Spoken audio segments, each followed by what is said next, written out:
Welcome to Russian History Retold, Episode 333, Konstantin Stanislavski, the father of method acting. Last time, we finished up the two-part series on the invasion of the Soviet Union during World War II, known as Operation Barbarossa. Today, we're shifting our focus to the arts, discussing Konstantin Stanislavski, born Alexiev, one of the greatest Russian and Soviet actors and directors. His primary claim to fame, though, is his system of actor training, preparation, and rehearsal technique. It is known as the Stanislavski system. Now, this episode was recommended to me about a year ago from one of my listeners. Well, I usually plan these episodes about a year in advance. So I've been waiting to do this one for quite a long time, and I want to thank the listener whose name I can't find, but I want to thank her for recommending this because this was absolutely incredible. I mean, Stanislavski's life was an amazing one. And here is how he describes it in his book, My Life in Art. Quote, "I was born in Moscow in 1863. A time that may well be taken as a dividing point between two great epochs. I remember the landmarks of the age of serfdom, its icons and icon lamps, its lard candles, its Pony Express, that peculiar Russian conveyance known as the Tarantas, the flintlock muskets, the cannon that were small enough to be mistaken for playthings. My eyes have witnessed the coming of electric projectors, railroads and express trains, automobiles, airplanes, steamboats, submarines, the telegraph, the radio, and the 16-inch gun. In such ways, from the lard candle to the electric projector, from the Pony Express to the radio, from the flintlock to the Big Bertha, from serfdom to communism and Bolshevism, I have lived a variegated life, during the course of which I have been forced more than once to change my most fundamental ideas."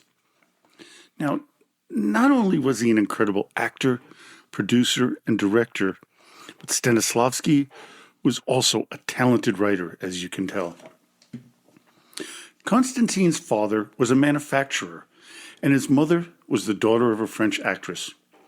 The family was really big into acting and performing, which is shown through their creation of something known as the Alexiev Circle.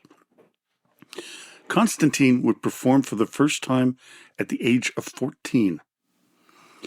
To further enrich their family's love for theater, Stanislavski's parents would take their children to 40 to 50 operatic performances annually. At first, his acting skills were quite poor, but he was determined to improve every aspect of them. Diction, his weak voice, and performance were all things he would constantly work on. His detailed approach to every part of theater would carry him to the highest heights in Russia and the world. A problem arose early with his family. While they were very pro-theater, they were not enthralled with the idea that a family member would perform in public. Their circle was meant for other people within high society. The family would deny funding for his theatrical productions as they felt it was kind of a lower class job. His father wanted him to run his manufacturing business instead. This is one of the main reasons why he would change his last name from Alexiev to Stanislavski in 1884 to shield his family from his participation in theater. This would preclude him from acting professionally, as he would appear only as an amateur until he was 33 years old in 1896. Konstantin's debut on the stage was in 1877, after which he began a habit of taking notes, something that would continue throughout his career. This is very important, as it would allow his theories to be studied and implemented around the world. It would lead to several books that he would produce later in his career, such as An Actor Prepares, My Life in Art, and an actor's work on a role. Stanislavski would spend his next 12 years improving his acting skills. Beginning in 1884, he began vocal training under the Russian opera singer and teacher of voice and stagecraft, Fyodor Komazarjevsky.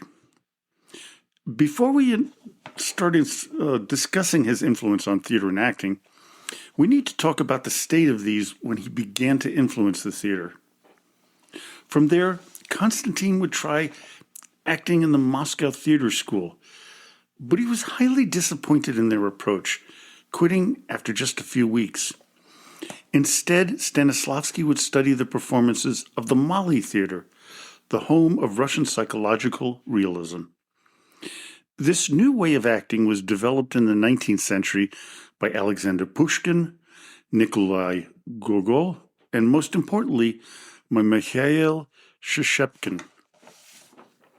Writing about Shishepkin, Spencer Golub would say this, quote, Shishepkin's legacy included a disciplined ensemble approach, extensive rehearsals, and the use of careful observation, self-knowledge, imagination, and emotion as the cornerstones of the craft. Konstantin would refer to his time with Shishepkin and the Mali Theater as his university. In his personal life, Stanislavski would marry Maria Lilina, which was the stage name of Maria Petrovna Perevostchikova. Their first child, Zhenya, died of pneumonia in May 1890, less than 2 months after she was born. The couple would have 2 more children, Kira, born in 1891, and Igor, born in 1894. While the children were the joy of his life, it did not take away Konstantin's passion for the theater. Stanislavski's problem with the old-school acting was when it came to voice and diction. It was with a formal projection with rigid vocal patterns. It also had little variation in tone or rhythm, as it was just a formal recitation of the lines.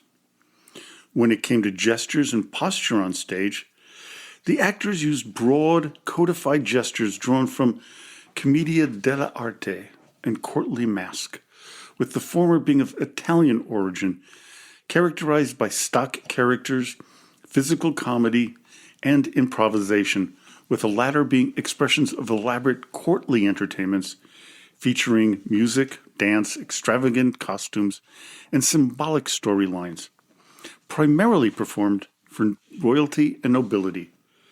It also used stylized postures and poses, rather than what you would typically see. Now, this is how author Suzanne Massey would describe Stanislavski's passion to change theater in Russia. Quote, he declared war on theatrical conventions of all kinds. Actors were called on to act from the inside out, to find emotions and feelings from their own experience, which would give truth to their acting. Stage decor was changed from top to bottom to give an impression of reality. He introduced ceilings and interiors and hid the floor with little bridges and staircases. To increase the illusion of reality, he sometimes even cut the stage with furniture and placed some with their backs to the audience. He and his colleagues searched everywhere for authentic costumes that would lend verisimilitude to their productions. Theater, pre-Stanislavski, would use melodramatic display of stock emotions such as anger, despair, or joy.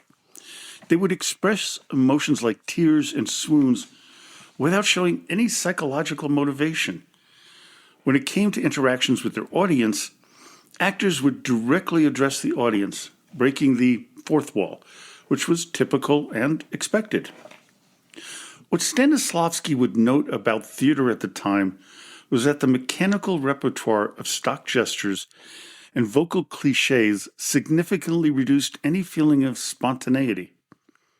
There was a sense of emotion that was only on the surface level, where audiences saw signs of feeling, but characters didn't truly live on stage. Finally, there was an air of ensemble disconnect, where the focus was primarily on individual stars, often at the expense of actual ensemble work and interpersonal dynamics. Historically, these pre-Stanislavski methods originated in the 17th and 18th century court plays, characterized by very rigid rules. These rules were partly designed to prevent offending the audience, as I mentioned before, as their audience was typically consisted of the region's or country's royalty. It would evolve somewhat in the 19th century to mirror the age of Romanticism. It would elevate star actors who relied on charisma, elaborate costumes, and declamatory style to evoke emotion. These stars would include British actors Sarah Siddons, Edmund Kean, and Julia Glover, Italian Adelaide Ristori, American Charlotte Cushman, and French actors Rachel Felix and the larger-than-life Sarah Bernhardt. While these actors would begin to break the stranglehold of the old ways of theater, it wasn't until Konstantin Stanislavski began to emerge that things really started to change. His impact began in 1898 with the founding of the Moscow Art Theater, now known as the Moscow Gorky Academic Art Theater, together with the playwright and director Vladimir Nemirovich Danchenko. It was their vision to begin to use this venue to produce naturalistic presentations of existing plays. At this time in Russian history, the Tsarist government controlled much of the arts within the country because of their strict censorship of all writings, especially under the regime of the arch-conservatives like Tsar Alexander III and his son Nicholas II. The main theater in Moscow was the government-operated Mali Theater. While Nemirovich, Danchenko, and Stanislavski would have no problem being given the reins of this venue, they would have had very little creative freedom, which they very much wanted. Instead, they decided to move ahead creating the Moscow Art Theater. The two men had very different ideas about acting and presentation of their works, but instead of causing derision, it would turn out to be symbiotic. Nemirovich would oversee the literary decisions, and Stanislavski would be in charge of all production decisions, including interviewing the actors. One of Konstantin's rules, though, was that the actors had to be hard workers and collaborate with each other in the troupe. He was so adamant about this that he set up communal living arrangements so the actors would become kind of a family. In their first season in 1898, Stanislavski and Nemirovich would put on the following four productions: Tsar Fyodor Ivanovich by Alexei Konstantinovich Tolstoy, who was a cousin of Leo Tolstoy, The Sunken Bell by Gerhard Hauptmann, The Merchant of Venice by William Shakespeare, and The Seagull by Anton Chekhov.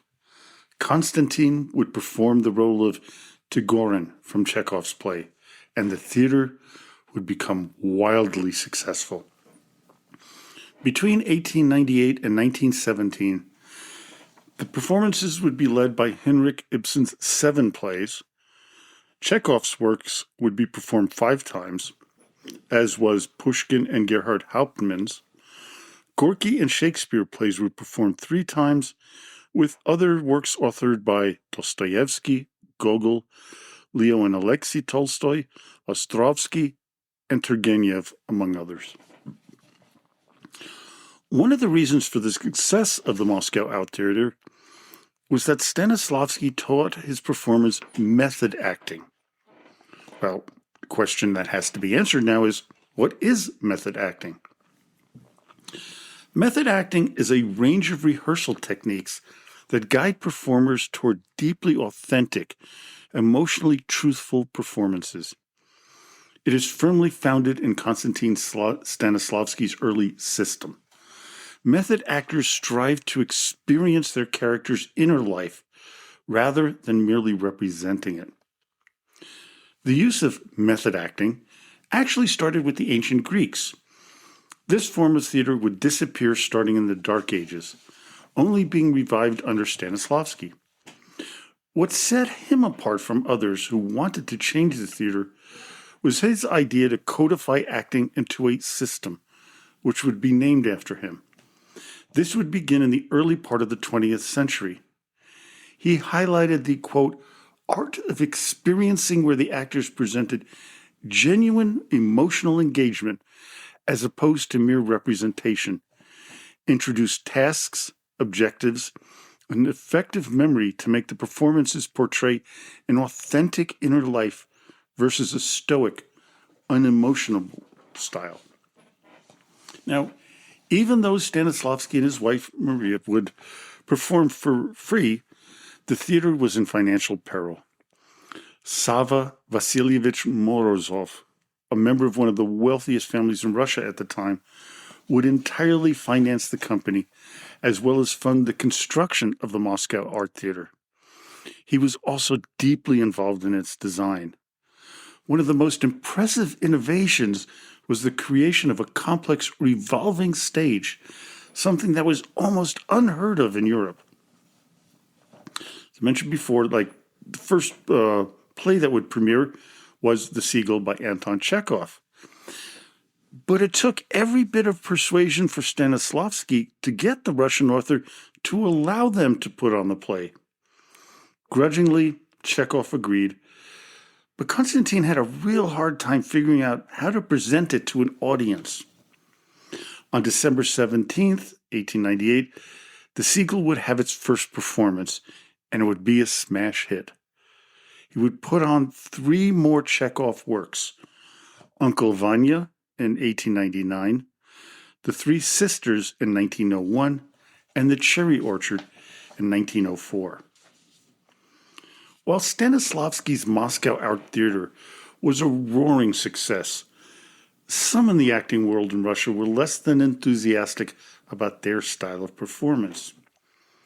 Some included former students of Konstantin like Vsevolod Meyerhold, Evgeny Vakhtaganov, and Nikolai Evranov, as well as the famous actress Vera Komisarshevskaya. They would be the first wave of breakaways in 1904.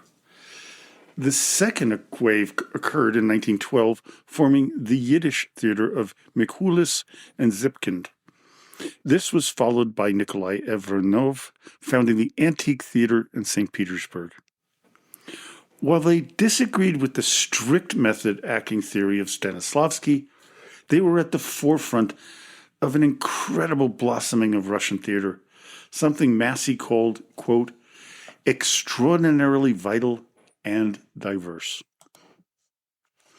As we know, Russia at this time was dealing with the winds of revolution and unrest.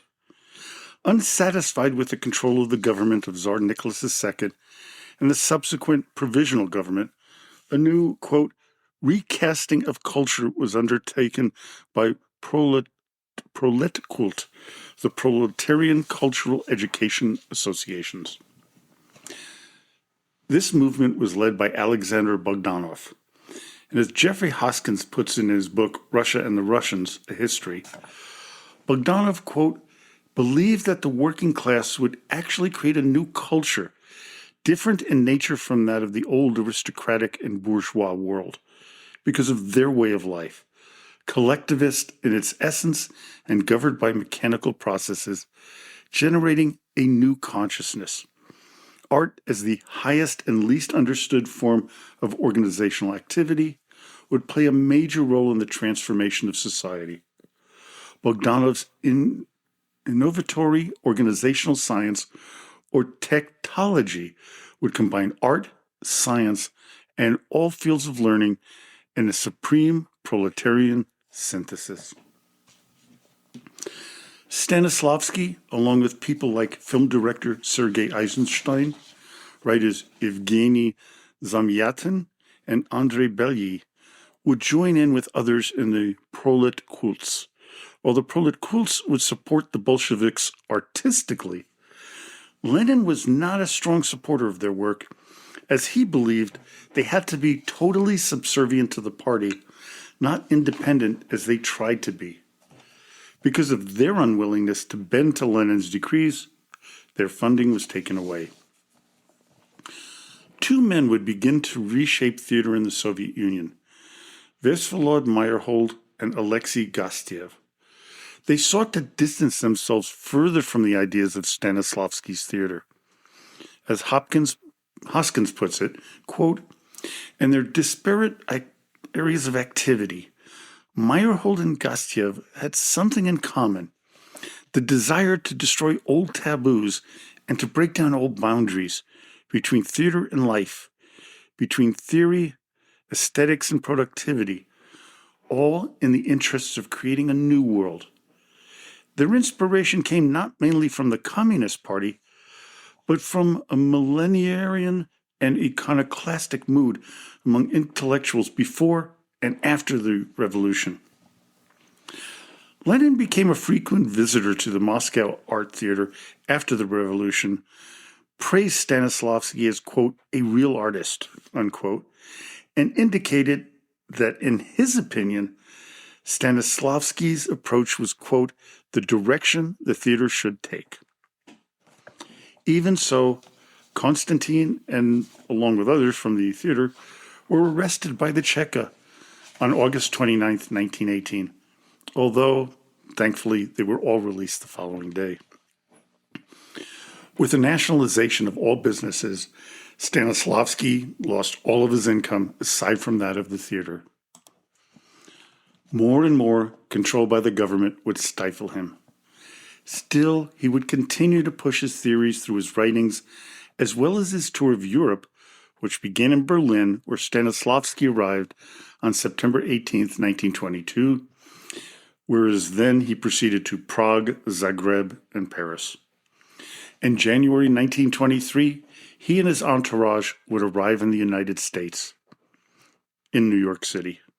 His tour would continue through Philadelphia, Boston, New Haven, Hartford, Washington, D.C., Brooklyn, Newark, Pittsburgh, Chicago, and Detroit. On March 20th, 1924, Stanislavski would meet with President Calvin Coolidge at the White House. The company left the U.S. on May 17th, 1924. Upon his return to the Soviet Union, Stanislavski would continue to direct, produce, and act in several plays, remodeling them to fit with the edicts from Lenin and then Stalin. This would continue until he suffered the first of many heart attacks in 1928. From this moment on, Konstantin would live in a state of internal exile in Moscow, which would actually protect him from the Great Terror. While there, he would reconcile with Meyerhold, which would protect his friend for the moment until he would become arrested, tortured, and executed in 1940.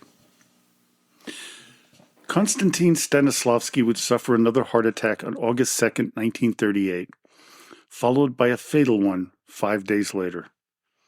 On his deathbed, he would tell his colleague Yuri Bakhurushin that Meyerhold was, quote, my sole heir in the theater, here or anywhere else.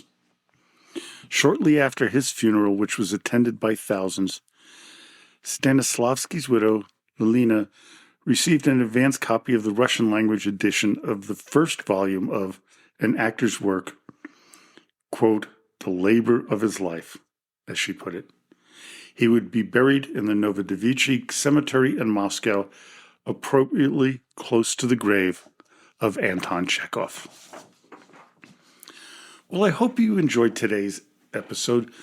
Join me next time when we cover the largest bank tank battle in history, one that ended the realistic threat from Nazi Germany during the Great Patriotic War, the Battle of Kursk. So, until next time, до свидания и спасибо за внимание.